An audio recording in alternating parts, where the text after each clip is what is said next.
Assalamualaikum warahmatullahi wabarakatuh. Ini adalah video pembelajaran teknik otomotif. Ini video kelanjutan dari video nomor 7 dan nomor 8 yang membahas tentang cara kerja komponen dan wiring diagram tentang lampu rem. Untuk saat ini kita akan membahas tentang pemeriksaan dan perbaikan lampu rem. Baik, langsung saja kita langsung masuk ke bagian pembahasan. Yang pertama, dalam pemeriksaan dan perbaikan sistem lampu rem, kita harus melakukan pemeriksaan terhadap baterai. Ini ada 6 poin ya, ada 6 poin. Yang pertama, memeriksa kondisi kotak baterai. Jadi kotak baterai atau yang ini ya, yang terbuat dari bahan plastik bening ini ya, ini kita lihat secara visual kondisinya menggelembung atau tidak ya, dia berubah bentuk ataupun tidak. Biasanya untuk baterai-baterai seperti ini, jika terlalu lama digunakan atau terjadi pengisian yang berlebih, dia struktur kotaknya ini berubah ya, biasanya menggelembung. Yang berikutnya adalah kebersihan kotak dan terminal baterai. Kotaknya ini dilihat ya, bersih atau tidak ya. Nah, ini dibersihkan dengan menggunakan majun ya, atau kain lap ya. Terus ini diperiksa bagian terminalnya ya, terminal positif dan terminal negatif. Ini biasanya terdapat kerak ya, kerak-kerak seperti jamur seperti itu. Ini dibersihkan dengan menggunakan sikat kawat ya, supaya bersih ya. Nah, itu biasanya disebabkan pemasangan yang tidak rapat ya, pemasangan yang kurang rapat, pemasangan konektor, pemasangan kabel ya di terminal ini ya, baut konektornya itu tidak kencang ketika pemasangan. Yang berikutnya adalah pemeriksaan berat jenis cairan baterai. Ini bisa diperiksa menggunakan hidrometer ya. Jika kondisi berat jenis baterai di bawah standar, disarankan melakukan penggantian elektrolit atau cairan baterai. Yang berikutnya tegangan baterai.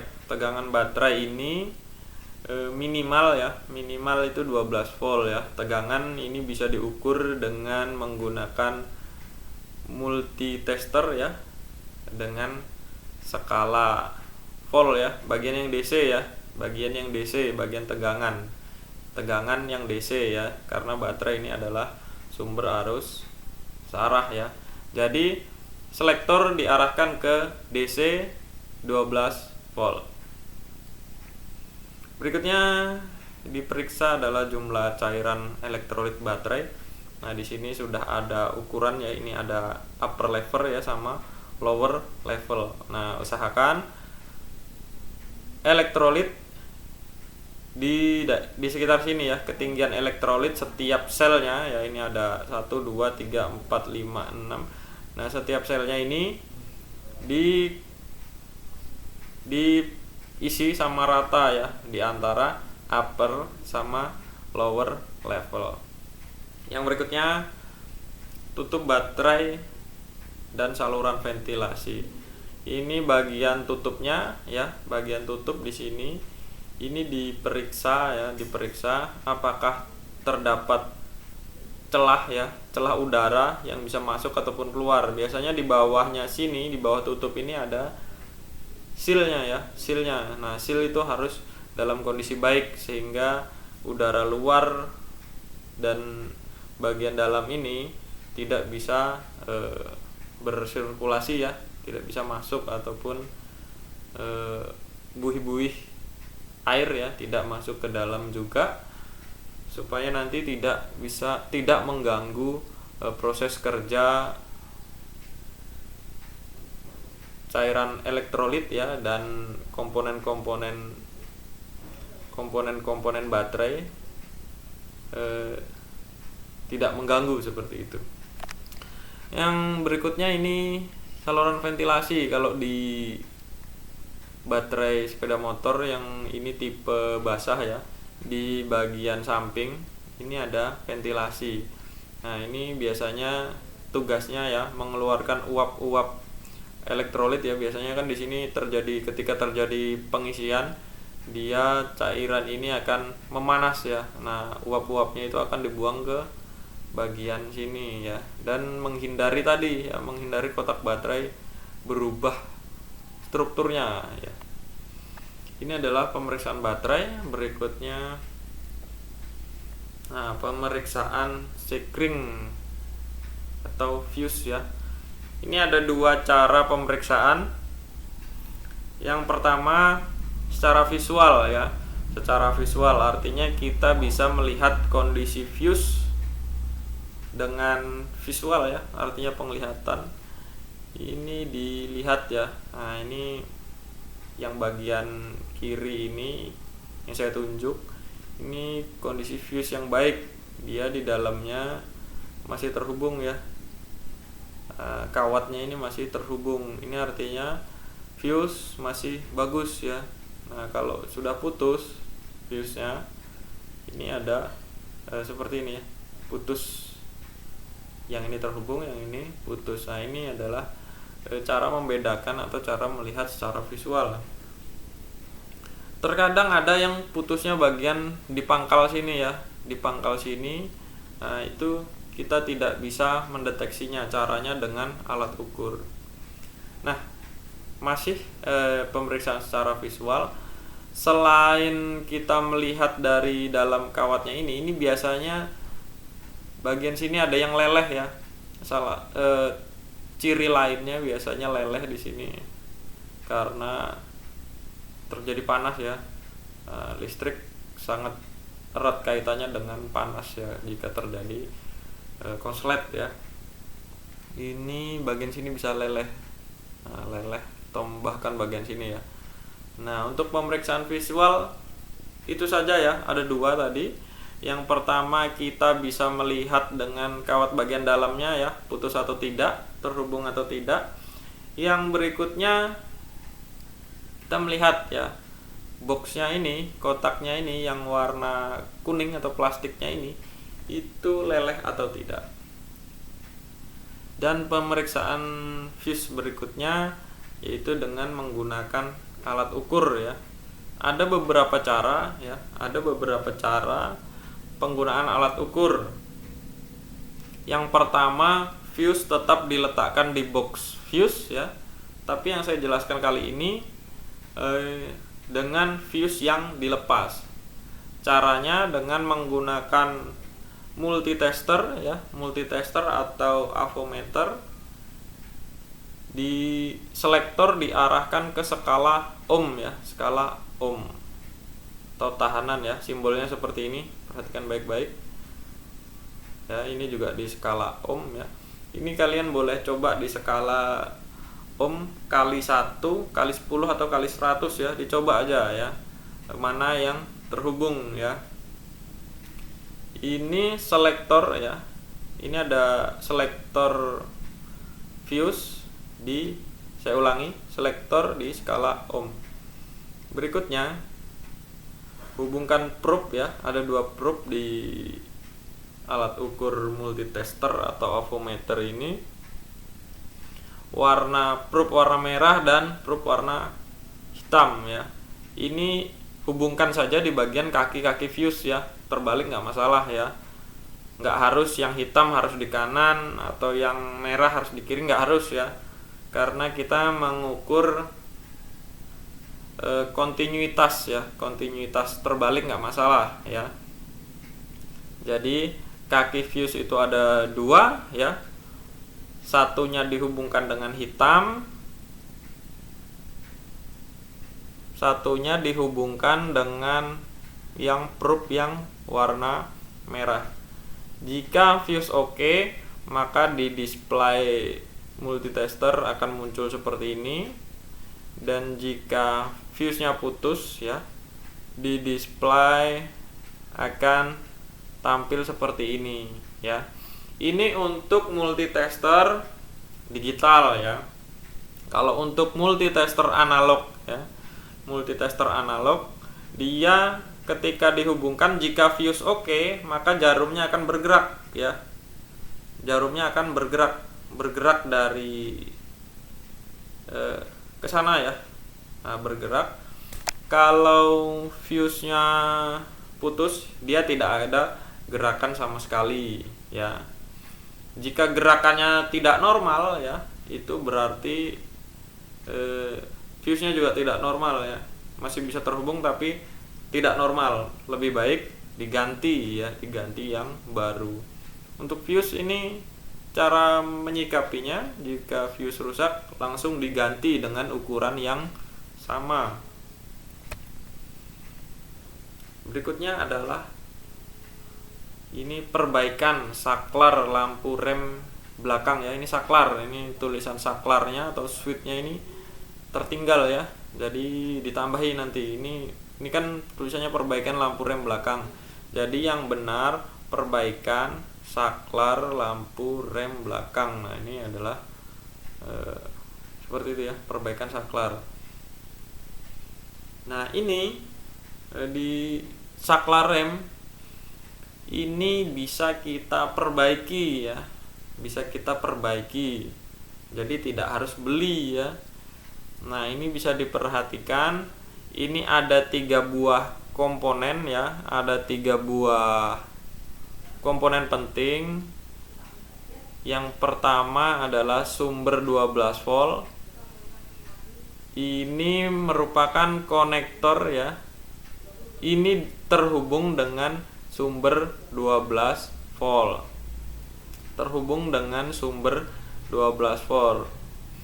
Yang berikutnya ini menuju ke beban ya. Beban adalah lampu rem ya, lampu rem filamen ya, filamen lampu belakang itu yang bagian yang besar.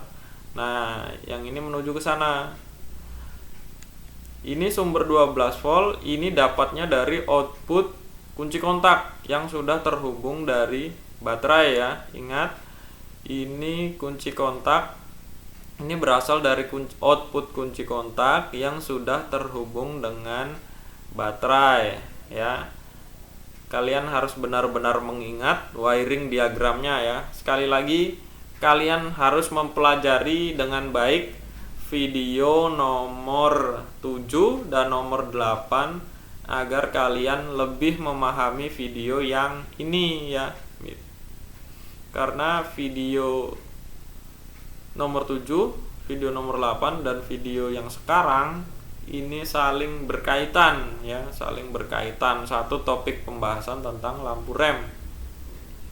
Ya, yang berikutnya adalah ini konduktor, ini ada logam penghubung ya. Jadi posisinya nanti di sini. Ya, logam konduktor ini posisinya di sini. Jadi ketika tidak ada tarikan dari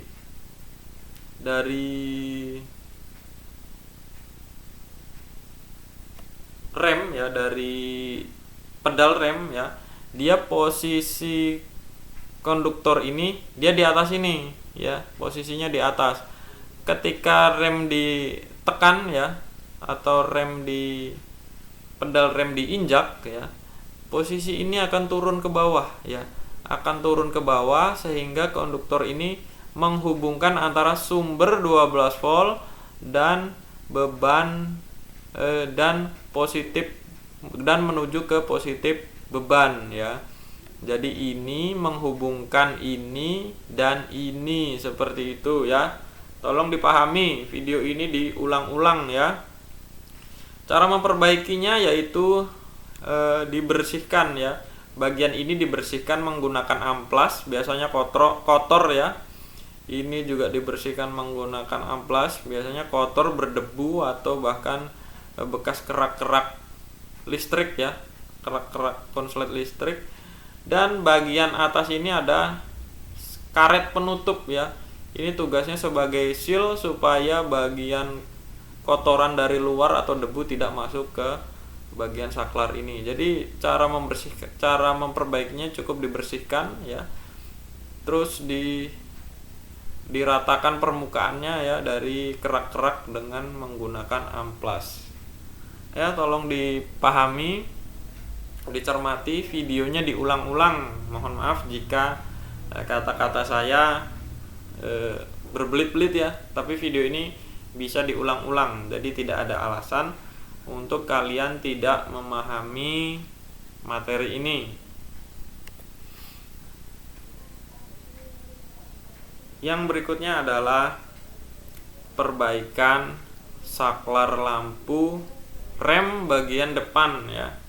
Kalau saklar lampu bagian depan ini menggunakan saklar tekan ya, saklar tekan. Kita kembali lagi ke bagian ini. Ini menggunakan saklar tarik ya.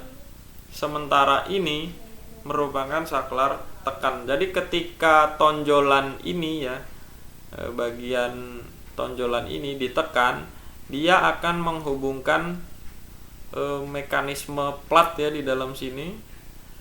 Menghubungkan mekanisme plat sehingga bagian yang terhubung dengan konektor ini dia menyatu dengan kontak yang dari sumber 12 volt. Jadi perhatikan di sini ada dua buah kontak ya. Dua buah kontak yang terhubung ketika tonjolan ini ditekan ya, dan terputus dan terpisah ketika tonjolan ini dilepas ya.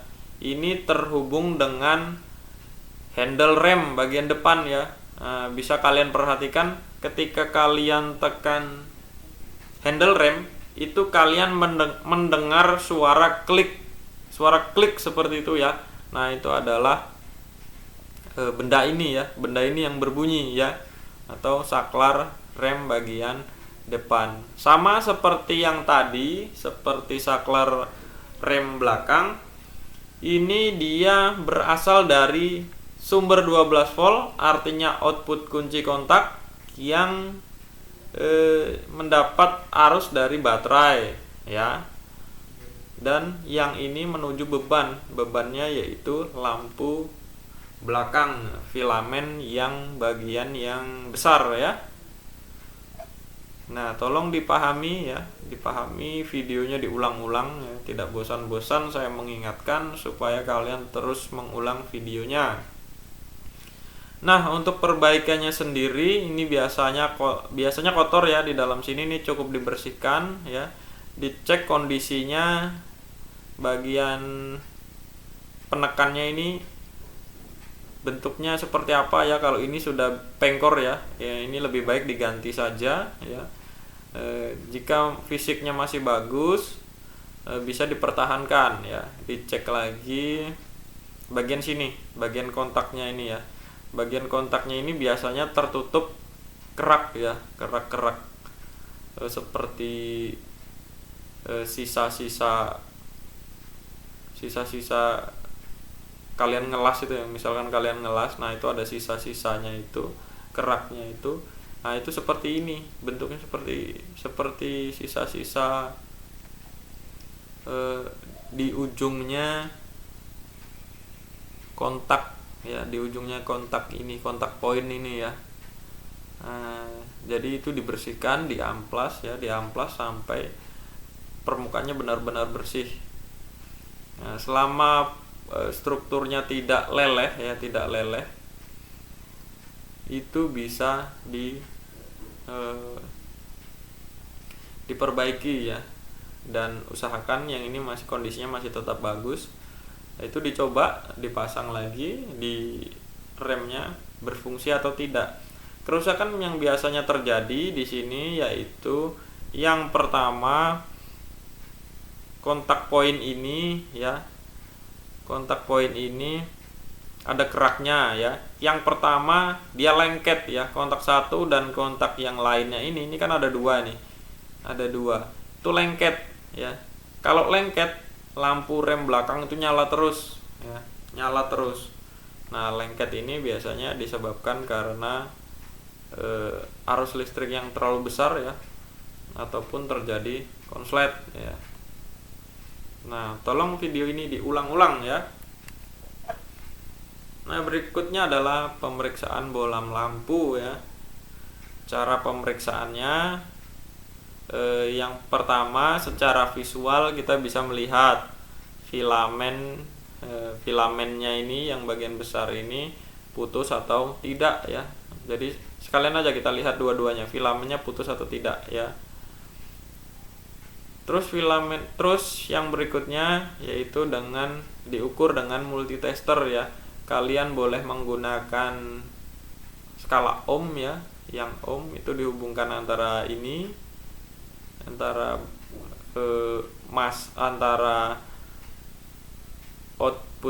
antara input 12 voltnya yang ini atau yang ini dengan massa ya, dicoba. Ataupun dengan cara pengetesan secara langsung ya, dengan menghubungkan 12 volt ya. Ini dihubungkan langsung dengan 12 volt dan ini dihubungkan ke massa atau body yang pinggir ini ya. Nah, itu diperiksa. Atau kadang juga ada kerusakan di bagian sini, bagian isolatornya ini ya. Bagian isolatornya ini leleh dan mengakibatkan ini ya, bagian massa ya, dan bagian positif 12 volt terhubung ya. Jadi diperiksa ya. Jika sudah terjadi kerusakan pada bohlam lampu, lebih baik diganti ya bohlam lampunya. Yang berikutnya adalah pemeriksaan jalur kelistrikan ya. Jalur kelistrikan ini harus senantiasa diperiksa ya. Jika ketika kalian memeriksa keseluruhan tadi ya, dari awal tadi sudah kalian periksa, sudah kalian perbaiki, namun masih belum bekerja ya, maka jalur kelistrikan harus diperiksa ya. Caranya seperti apa? Kalian buka buku manual atau BPR motor yang serupa dengan motor kalian ya.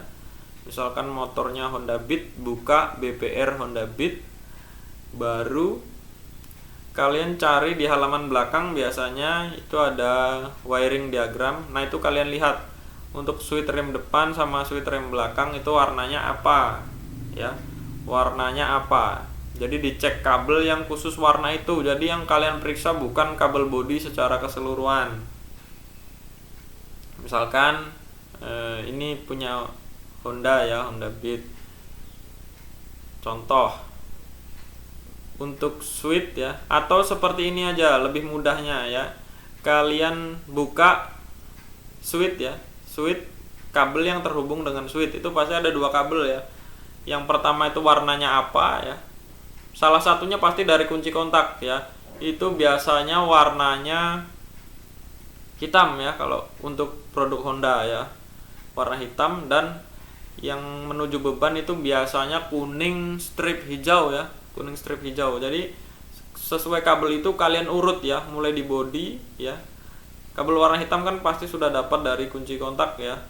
Yang satunya yang warna hijau itu kalian urut ya. Itu biasanya ada di belakang ya, di belakang sampai ke bagian setang ada semua ya, karena mengikuti switch bagian rem depan. Jadi saya ulang lagi, pemeriksaan jalur kelistrikan kalian harus mengetahui warna kabel rem ya. Caranya yang pertama menggunakan BPR ya.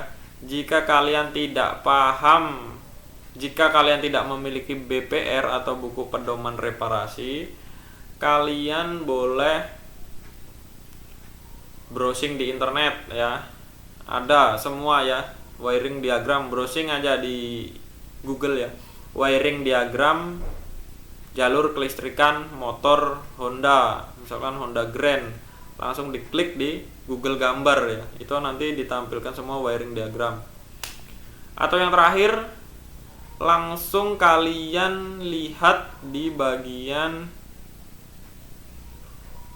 keluaran switch dari lampu rem ya. Switch lampu rem depan sama rem belakang dilihat warna kabelnya apa. Misalkan kuning strip hijau, itu diurut kabelnya semua. Nah, itu biasanya ada yang bocor ya, ada kabelnya yang kulitnya itu karetnya atau isolatornya itu terkelupas, sehingga dia mendapatkan sumber dari jalur yang lain ya, jadi nggak berfungsi sebagaimana mestinya. Ya mungkin itu saja ya video hari ini. Tolong dipelajari dengan seksama ya, videonya diulang-ulang. Kalau bisa kalian terapkan, karena ini materi yang sederhana ya, bisa kalian coba kalian terapkan di motor kalian sendiri. Kalian otak-atik aja ya, kalau perlu dibongkar ya, karena ini merupakan kelistrikan dasar ya, termasuk kelistrikan dasar khusus untuk pemula ya. Jadi tidak ada alasan jika kalian tidak bisa ya. Sekian dan terima kasih. Semoga video ini bermanfaat. Assalamualaikum warahmatullahi wabarakatuh.